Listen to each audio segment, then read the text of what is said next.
ओम नमः सिद्धेभ्यः। अहिंसा परमो धर्म की। आचार्य गुरुवर श्री कुंद कुंद भगवान की।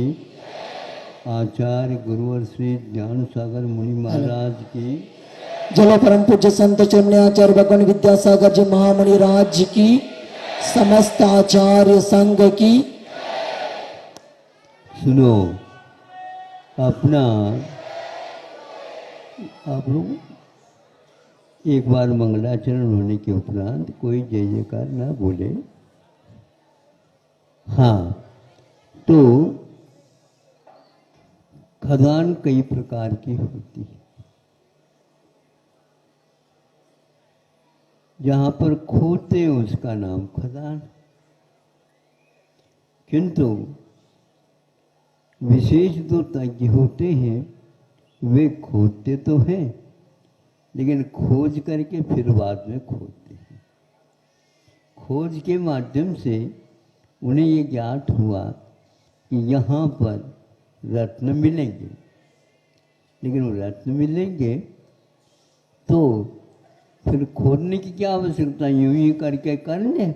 नहीं, अनुपात यह है, एक एक ट्रक, दो दो ट्रक, चार चार ट्रक, 50 ट्रक जब उसमें से मिट्टी निकलती है, कंकर पत्थर भी निकलते हैं, कुछ चमकीले भी हो सकते हैं, कुछ कांच इत्यादि के अनुसार भी हो सकते हैं, इन सब को वह निकाल निकाल करके दूर करते चले जाते हैं। अब एक आध ऐसा मिल जाता है जिसकी पहचान उनको है, तो पहचान है तो फिर क्या कहना, उसको पहले वो अपने ढंग से अपने हाथ में ले लेते हैं। बाकी सारी की सारी जो मिट्टी थी, कई लोग उसका भी संशोधन करते हैं, उसको भी चालनी में डाल करके देखते रहते हैं, कई बार उसको धो लेते हैं, उसमें से भी कई लोग निकाल लेते हैं। ये उनकी कुशलता है। अब देखो, जब वह अनगढ़ बोलते हैं इसको, अभी उस रत्न को हम विशेष दर्जा नहीं दे सकते। अब दर्जा की बात है, कौन कोई भी दे दे दर्जा? नहीं, दर्जी जिस प्रकार अपने कपड़े को रूप देता है और आप लोगों के पहनाव के लिए योग्य बना देता, उसी प्रकार उन रत्नों का भी काम है उसको इस ढंग से, जिसको तराशना बोलते हैं। त्रास देने से तराशना होता है।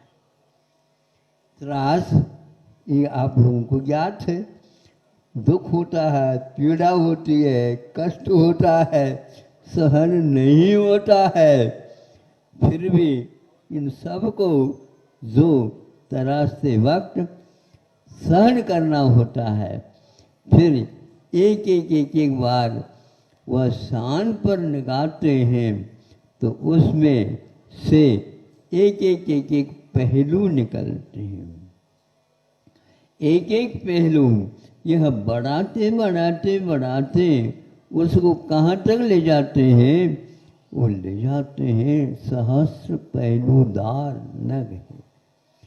हजार हजार उसमें से पहलू हैं, और है वह चने के बराबर अथवा मूंगफली के बराबर है, लेकिन हजारों उसमें किस ढंग से उसमें तराशते हैं, फिर बाद में एक दूसरे पहलू एक दूसरे से टकराता नहीं, एक पहलू के माध्यम से दूसरे जो पहलू है वह किसी भी प्रकार से प्रभावित नहीं होता, लेकिन नहीं होते हुए भी वह बहुत गहराई तक उसको ले जाता है। आप समझ रहे हो? भले ही मत पहनो सोने की ना, किंतु इसको अध्ययन का एक विषय तो बना सकते हो। हमारे आचार्यों ने इन पहलुओं के लिए क्या नाम दिया है यह आप लोगों को चमत्कार में डाल देगा। ये एक सम्यक दर्शन है, उसके लिए भी अनगढ़ होता है, प्राप्त हो गया। और भिन्न भिन्न तराशने वाले, शान पर लगाने वाले जो होशियार होते हैं, उनके हाथ में ये पहुँच करके ऐसा पहुंचा दिया जाता है, उसको अब नीचे नहीं रखा जाता, और वह विशेष और सोना चांदी और भी जो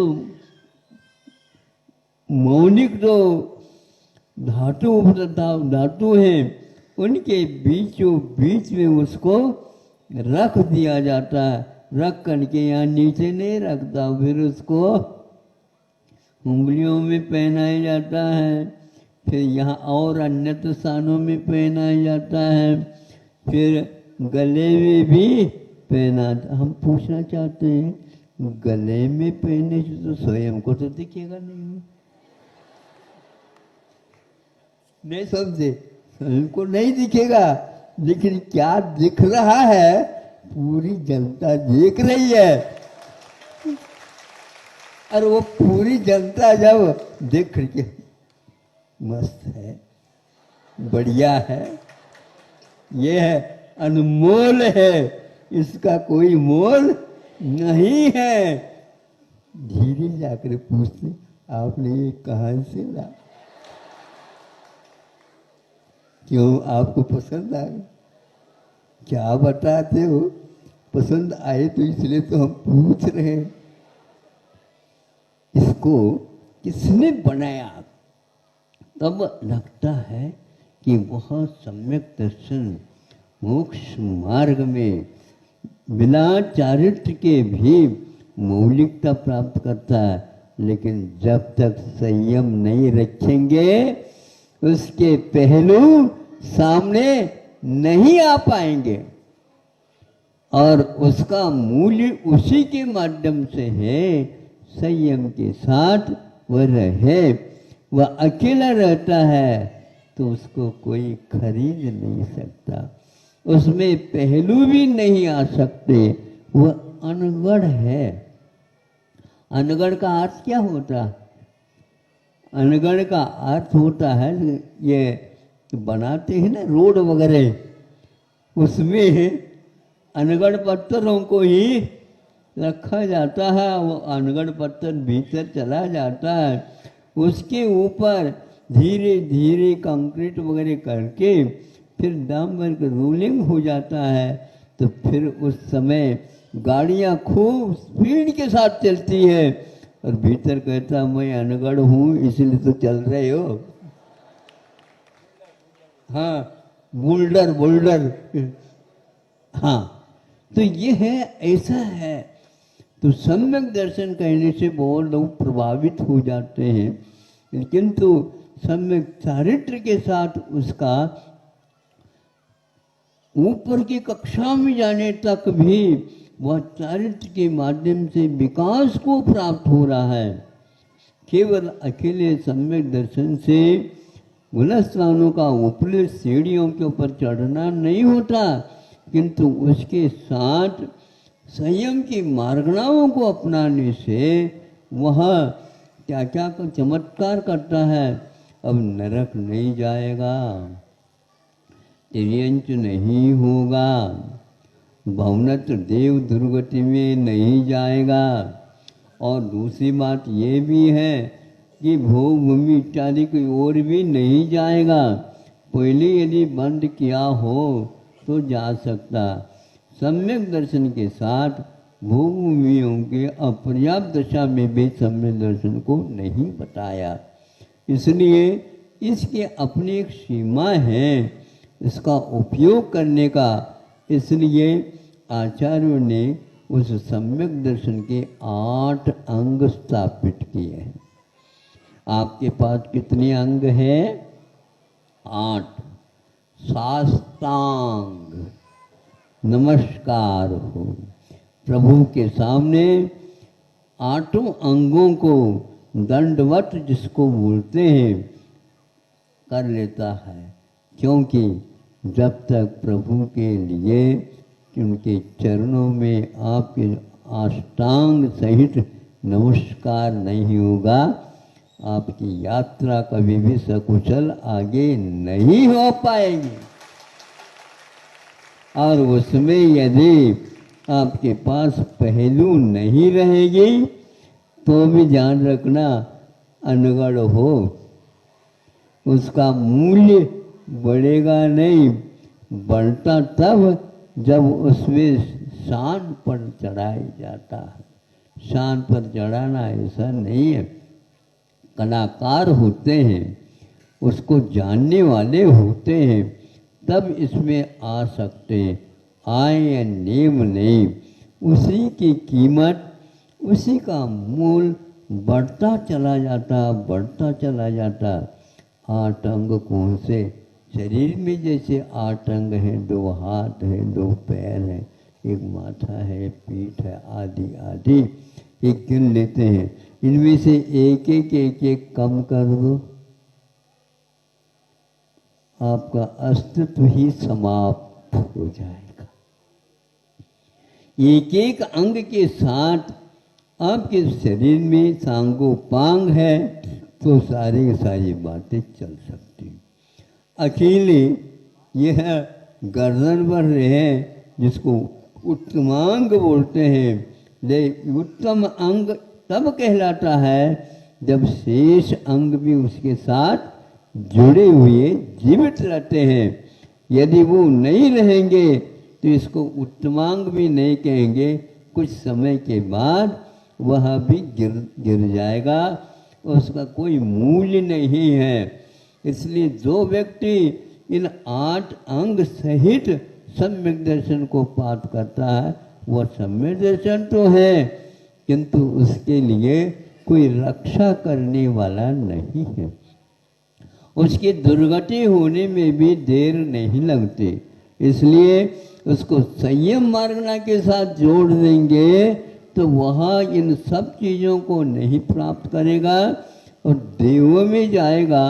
निश्चित रूप से कुछ ही भावों में उसे मुक्ति प्राप्त करने का, एक बार संयम दर्शन सम्यक दर्शन प्राप्त होकर के असंख्यात बार हो सकता है, आचार्यों ने कहा, किंतु संयम मार्गना के साथ यदि प्राप्त हो गया उसको 32 बार ही वह जा सकता है। इसके आगे उसका कभी भी विकास यात्रा संसार की नहीं होगी। ऐसे ये स्वाध्याय के माध्यम से आप लोग इसका मूल्य क्या है ये समझेंगे। 8 अंगों को सुरक्षित रखने से ही सम्यक दर्शन भी विशेष विशेष बल को प्राप्त होता चला जाता है, ऐसे आगम में कहा। इसलिए आप इस सम्यक दर्शन का मूल्य बढ़ाना चाहते हो, लेकिन वह संयम के बिना संभव नहीं है। इसलिए बार बार आचार्य कहते हैं सम्यक आचरण चारित्र तो कम से कम आप अपने पास रखो, नहीं है तो सम्यक आचरण चारित्र भी चला जाएगा, निश्चित है सम्यक दर्शन वहाँ पर रह नहीं सकेगा। इसलिए आप लोग अभी व्यवहार में रहते हुए भी अपने 8 अंग सहित, इसको हमने सक्रिय सम्यक दर्शन कहा, क्रिया सहित होना चाहिए। और यह एक्टिव जिसको बोलते हैं, इसके बिना उसका मूल्य कोई भी आंका नहीं सकेगा और उसके द्वारा ज़्यादा विकास नहीं हो सकेगा।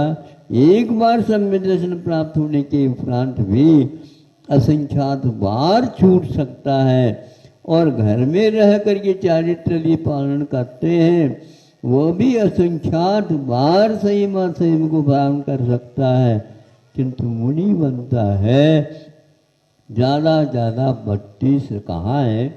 और इस प्रकार यह मोक्ष मार्ग की एक विशेष स्वरूप निष्पत्ति है। इसके अध्ययन आप करते जाओ और सही पूछा जाए एक बार उस मूल्यवान सभी वह त्रासों को सहन करके मणि तैयार हो जाती है, फिर उसका ज़्यादा संसार में रहना संभव नहीं होता और उसके साथ असंख्यात देवी देवताओं को भी वे पहुंचाते चले जाते हैं और अपनी यात्रा को पूर्ण करते हैं। इतना ही पर्याप्त है। आप लोगों ने शांति के साथ 8 अंग का स्वरूप समझा है और अपने उन अंगों को विकसित करने का प्रयास करेंगे। एक प्रकार से इन 8 अंग सहित सम्यक दर्शन होने के उपरांत मोक्ष मार्ग में आगे बढ़ने के बहुत ही उत्कंठा जागृत हो जाती है। भूख अच्छी लगेगी तभी आप भोजन भी अच्छे कर सकोगे। मरी मरी भूख के साथ बैठोगे और ज़्यादा इच्छा नहीं होगी। आप तो ऐसे नहीं करते हैं, लेकिन फिर भी कहा है यह हमेशा भूख मोक्ष मार्ग की बढ़ती रहे इन्हीं भावनाओं के साथ। अहिंसा परमो